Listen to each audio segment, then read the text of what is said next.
greet our friends everywhere with Chapter 10 of Dr. Ida, the story of Ida Scudder. This is another in the series, Stories of Great Christians, and comes to you from the Moody Bible Institute of Chicago.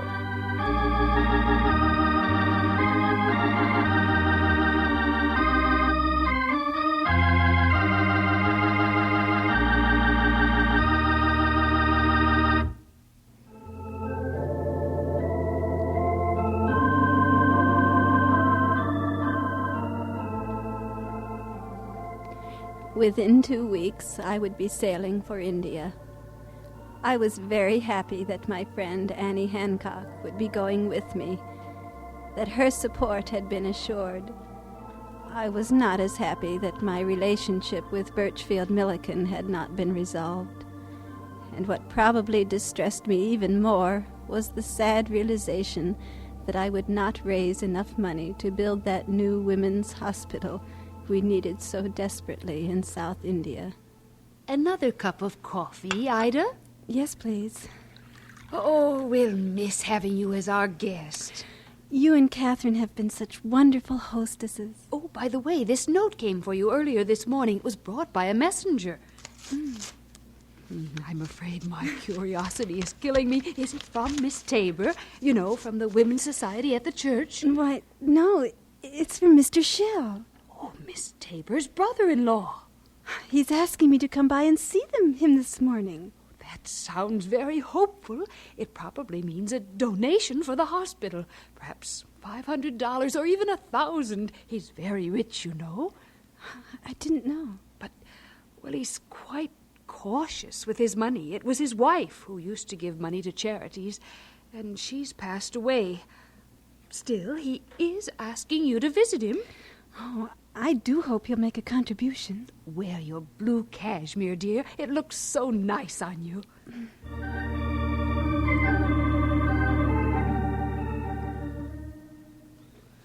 Please be seated, Dr. Scudder. Thank you, Mr. Shell. I'll come right to the point. I was very much interested the other day in what you told my sister-in-law, Miss Tabor. You overheard us? Well, I'm not an eavesdropper by nature, but I must say you did warm to your subject, and I did overhear. And I couldn't keep myself from listening. Now, I'd like a few more facts. I'll make some notes here while you answer my questions. Where is this hospital to be located? In the city of Vellore. And where is it located? Oh, I'm sorry. It's a small city about 85 miles west of Madras in South India. Population? 40,000. Is it a transportation center? It's on the main line of the East-West Railroad. I see. How do they build buildings there? I mean, what kind of materials are used? Usually the buildings are made of brick or concrete. Crushed stone is readily available. Mm-hmm. Is there adequate labor? Yes. Is there no hospital in this area? There is one, a government-operated hospital. Well, then, why do you need to build your hospital? Because the women won't go there.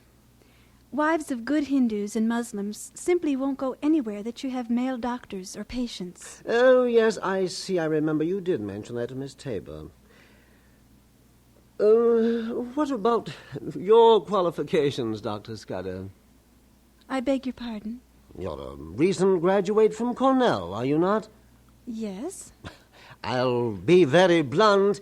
As an inexperienced student just out of medical school, do you feel competent to run a hospital? Well, Mr. Shell, I'll try to be equally frank. I don't consider myself competent. Not at the moment. But I will be competent by the time the hospital is built. My father is a skilled physician with many years of experience in India. I've chosen to spend my years of internship with him. And I couldn't have a better teacher. There's another woman doctor in the area, Dr. Louisa Hart, who I hope will be joining us. As for my academic record, anyone who wishes is at liberty to make appropriate inquiries. I already have Dr. Scudder. Oh. You're surprised? Well, my dear young lady, I haven't achieved what status I have in life without ascertaining essential facts, no matter what the enterprise. And I like the facts I've discovered about you. You're both a competent and charming woman. I wish you well. I've decided to make a contribution to your hospital in memory of my beloved wife, Dr. Mary Shell.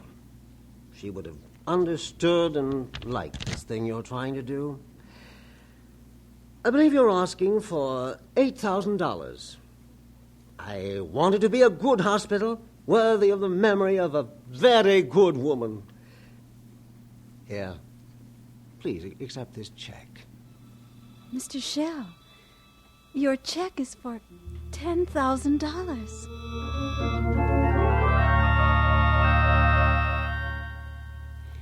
I should have been on top of the world. In a way, I was. The hospital for women in Vellore would become a reality.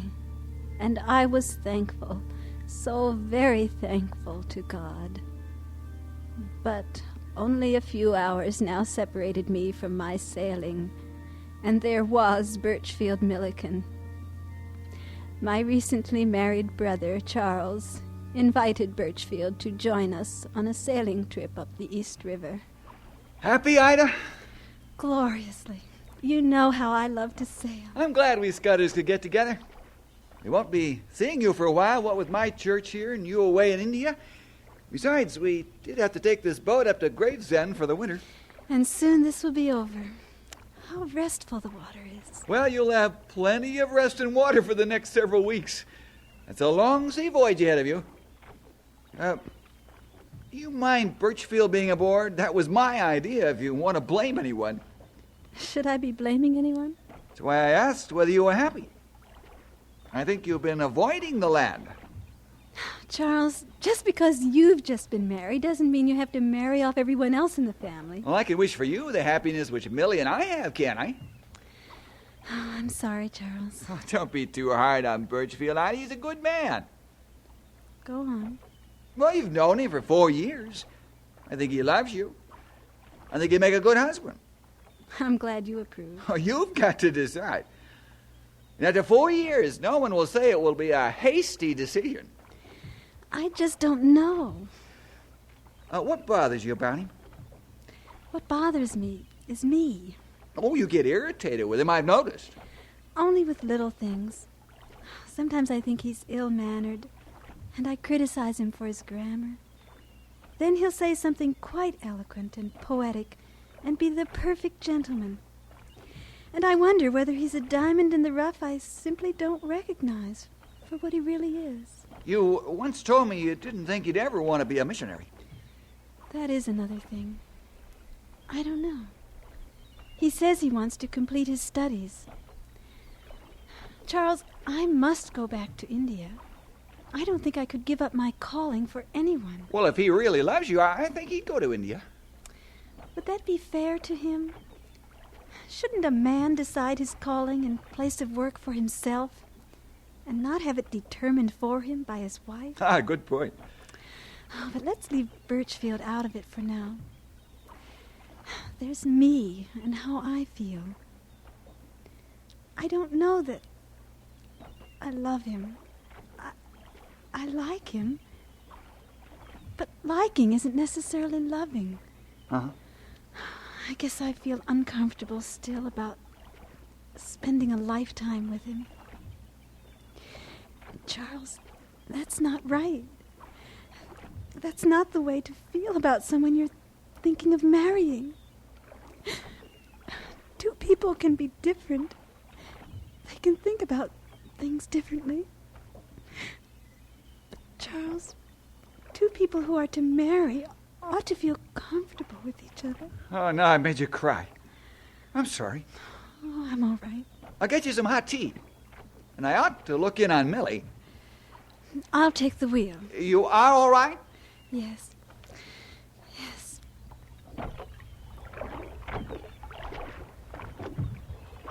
Boo. What's that? Oh, Birchfield. Did I frighten you, Ida? I'm sorry. I do wish you wouldn't creep up on a person that way. I said I'm sorry.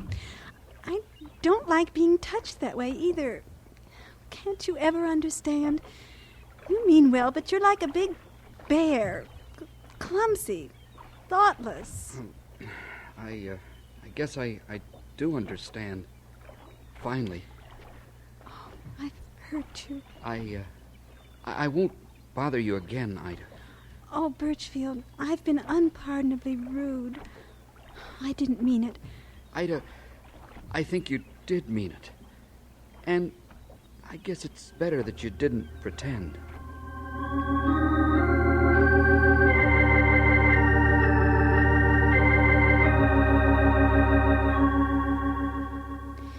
We both knew that I had meant it. If I had known then what I know now, perhaps. But words were said, and an emotion expressed, and a decision was made. I saw Birchfield once more, the next morning as he walked me to the trolley stop.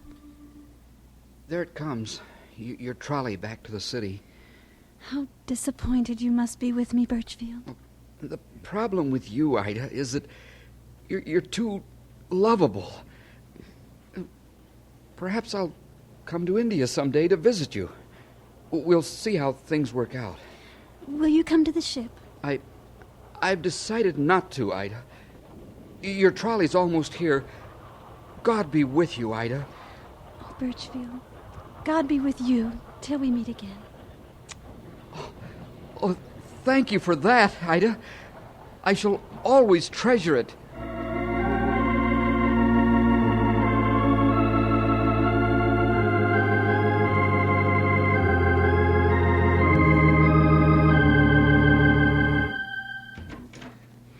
Why, Mr. Shell, come in. No, I'd rather you came with me. My carriage is waiting. Come as you are. I'll be sailing this afternoon. There's still so much to do. Oh, please. Very well. What an exquisite carriage. And you have two very beautiful horses. I am delighted that you're pleased. May I ask what this is all about? It's so mysterious. Dr. Scudder, I'm not a man to leave tasks unfinished. I'm afraid I still don't understand. If the hospital you're to build is to be worthy of my wife's memory, it must not only be well built, but it must also be well equipped. I learned only this morning that you still lack some of that equipment. So, we're off to the nearest surgical supply house. And you are to choose the instruments or fittings or whatever you call them, which you feel you'll need as a surgeon.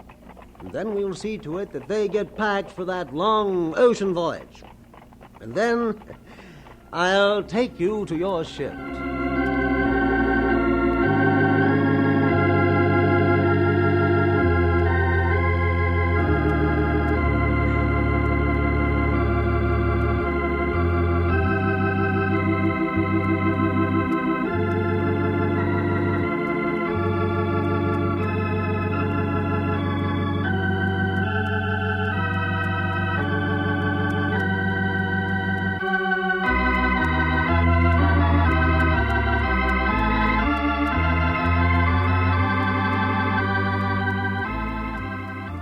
And so we conclude Chapter 10 of Dr. Ida, the story of Ida Scudder.